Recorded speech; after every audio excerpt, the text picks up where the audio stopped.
जय माँ गंधर्ववासिनी। सद्गुरुदेव एवं गुरु माँ देवी ज्ञानेश्वरी जी के श्री चरणों में पुत्र का कोटि कोटि नमन। श्री गंधर्ववासिनी माँ पीताम्बरा बगलामुखी के आशीर्वाद आप सभी भक्तों पर सदैव बना रहे। भक्तजनों, मानव जीवन में पग पग पर व्यक्ति के कुछ न कुछ समस्याएं आती रहती है और वह उन समस्याओं के समाधान हेतु निरंतर भटकता रहता है, लेकिन उसको कहीं भी उसका उचित मार्गदर्शन प्राप्त नहीं होता है और जगह जगह पूजा पाठ हवन करवाने के बावजूद भी उसकी समस्याओं का निराकरण नहीं होता है। उसका एक ही समाधान है, आप स्वयं साधक बनकर अपने जीवन में आने वाली समस्याओं के समाधान स्वयं करें, दूसरों के भरोसे पर ना रहे। और जो दूसरों के भरोसे पर रहता है वो आर्थिक रूप से भी और मानसिक रूप से दोनों तरफ से परेशान ही रहता है। इसीलिए माँ पीताम्बरा बगलामुखी की शरण प्राप्ति करके आप माँ बगलामुखी की साधना स्वयं करें और अपने शत्रुओं से स्वयं छुटकारा पाए। भक्तजनों, बगलामुखी की दीक्षा संस्कार बड़ा अद्भुत है और इसे आप अगर सिद्ध साधक के माध्यम से प्राप्त करते हैं तो आपके सभी कार्य निर्विघ्न पूरे होते हैं, क्योंकि साधक आपको अपनी साधनाओं के अनुभव के अनुसार ही सभी गतिविधियां बताता है, उसी हिसाब से आपको साधना क्रम पूरा करवाता है। भक्तजनों, आज हम जानेंगे क्रम दीक्षा के अनुसार साधना करने से मंत्र साधना का श्रेष्ठ फल भुक्ति और मुक्ति दोनों को ही साधक को प्राप्त होती है। क्रम से मंत्र प्राप्त कर क्रमशः उनका पुरुषरण करते हैं। सामान्यतः लोग सीधे 36 अक्षरी मूल मंत्र का जाप करने लगते हैं, यह उचित नहीं है। यदि एक अक्षरी बीज मंत्र से साधना प्रारंभ कर आगे बढ़ते हैं तो सफलता अवश्य मिलती है। बाकी जो भी हो, यह बात तो अनुभवी गुरुओं के अधीन है। सामान्यतः एक अक्षरी, चतुरक्षरी, अष्टाक्षरी व 36 अक्षरी का पुरुषरण पूर्ण करते हैं। योग्य गुरु के सानिध्य में ही साधना को बढ़ाने का प्रयत्न करें। योग्य गुरु शब्द 2 अक्षरों से मिलकर बना है, गु और रू। गु का अर्थ है अंधकार और रू का अर्थ है भगाने वाला। कोई भी चीज़ या मनुष्य जो आपके अंधकार को मिटाने का कार्य करता है वह आपका गुरु है। शरीर में मौजूद गुरु को आप अच्छे तरीके से जोड़ सकते हैं। वह अपनी शंकाओं का समाधान अच्छी तरह से कर सकते हैं। केवल पुस्तक से विषय स्पष्ट नहीं होता, न वहाँ कुंजियाँ मिलती है। क्रम पूर्वक ही महाविद्या का अनुष्ठान करना चाहिए। जैसे शिष्य जैसी सामर्थ्य वैसा क्रम होता है। गुरु और शिष्य उभय पक्षों को बहुत सोच समझ कर भरपूर परीक्षा के बाद इस महाविद्या को देना और लेना चाहिए। भक्तजनों, किसी भी शुभ मुहूर्त में पीताम्बरा माँ बगलामुखी के बीज मंत्र हिलीम का 1.25 लाख जप का संकल्प लेकर जप प्रारंभ कर दे। माँ बगलामुखी का प्राण प्रतिष्ठित यंत्र साधना स्थल में स्थापित करें और नित्य गंध, अक्षत, पुष्प, दीप नैवेद्य से पूजन कर माँ बगलामुखी मंत्र का जाप करें। इस यंत्र के विशिष्ट प्रभाव से साधक को तंत्र साधना में शीघ्र सफलता मिलती है। जब हल्दी की माला से करते हैं आसानी व पहनने में भी आप आसन और पहनने में पीले व रंग का ही उपयोग करें। मन में दृढ़ विश्वास कर अपने मंत्र व गुरु की शक्ति पर भरोसा रखें, आप अवश्य सफल होंगे। एक अनुष्ठान पूर्ण करने के बाद पुनः दूसरी, तीसरी व चौथी बार अनुष्ठान पूर्ण करें। इस प्रकार माँ को आप 4 बार हवन एक ही मंत्र से हिलीम स्वाहा द्वारा करने के बाद स्वयं अनुभव होने लगेगा। परिस्थितियाँ आपके अनुकूल होने लगेगी, परंतु आपकी अपनी यात्रा का विराम नहीं होगा। यह तो प्रथम सीढ़ी है। अब 3-4 दिन विश्राम कर पुनः अनुष्ठान प्रारंभ करें। इस बार मंत्र होगा ओम आम ह्लीम क्रोम। वह संकल्प होगा मात्र 1,00,000 जप का। अनुष्ठान पूर्ण कर 3-4 दिन विश्राम कर पुनः अनुष्ठान प्रारंभ करें। इस बार मंत्र होगा ओम आम ह्लीम क्रोम ओम फट स्वाहा। वह संकल्प होगा 1,00,000 जप का। इसको पूर्ण करने के पश्चात 3-4 दिन विश्राम कर ले। इस प्रकार निरंतर अभ्यास से आपकी साधना की भूमि दृढ़ हो जाएगी। अब आप माँ पीताम्बरा के मूल मंत्र के जप के अधिकारी बन जाएंगे। भगवती बगलामुखी के मूल मंत्र के 1,00,000 जप का संकल्प कर पुरुषचरण पूर्ण करें। ऐसा 4 पुरुषचरण करें।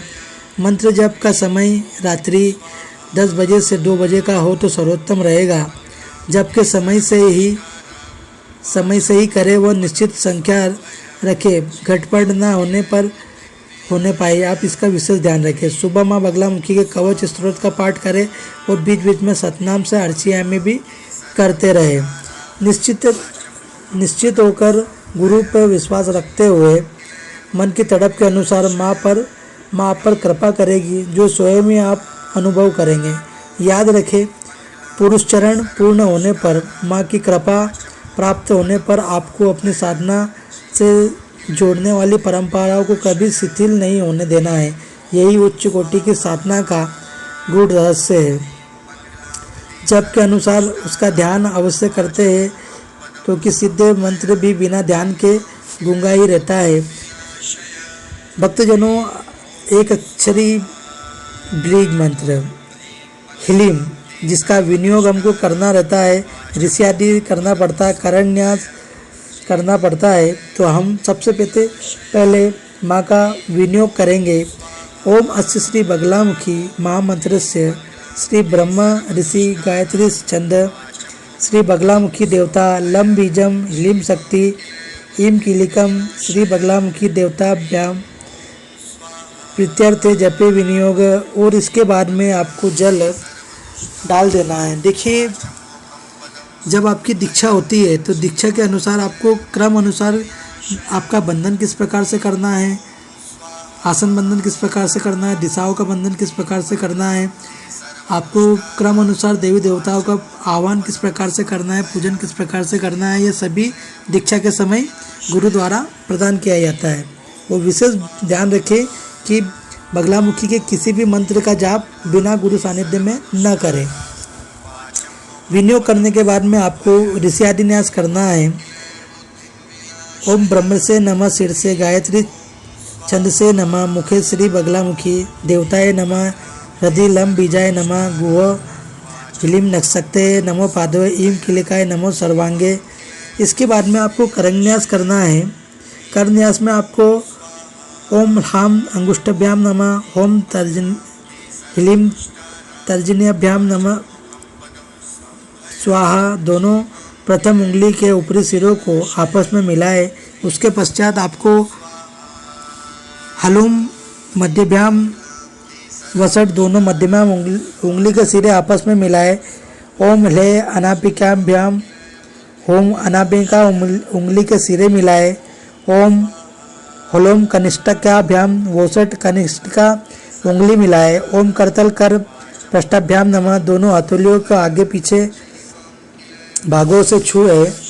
इसके पश्चात आपको अंग न्यास करना है। ओम हाम हृदयाय नमः हृदय को दाहिने हाथ से छुए। ओम ह्लीम सिर से स्वाहा सिर को छुए। ओम हम शिखाय वसट शिखा को छुए। ओम हैम कवचाय ओम सीने पर कवच बनाए। ओम नेत्राय वसट आँखों को छुए। ओम हम अस्त्राय फट सर पर दायां हाथ दाईं तरफ से और बाईं तरफ घुमाते हुए 3 बार चुटकी बजाए। माँ का ध्यान करें। वादी मुक्ति रंगति क्षितिपति विश्वानर सितति क्रोधी साम्यति दुर्जनः सुजनति क्षिप प्राणुग खजति गर्वी खर्वति सर्वविच्च जड़ति तद्व यंत्रणा यंत्रितः श्री नित्य बगलामुखी प्रतिदिनम कल्याणी तुभ्यम नमः।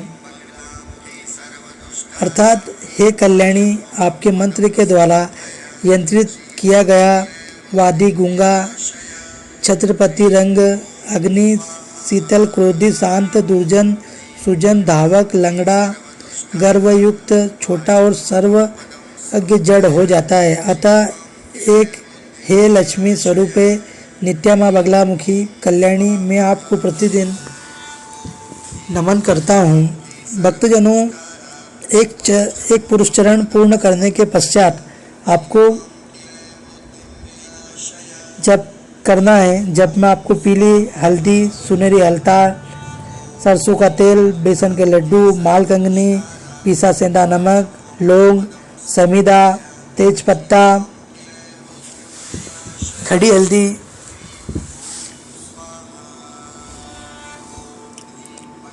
और अन्य चीज़ें भी रहती है, आपको उसका भी प्रयोग करना है जो आपको गुरु सानिध्य में प्राप्त होगा। एक पुरुषचरण पूर्ण करने के बाद में आपको जब का दशांश हवन, हवन का दशांश तर्पण, तर्पण का दशांश मार्जन और मार्जन का दशांश भोज करना पड़ता है।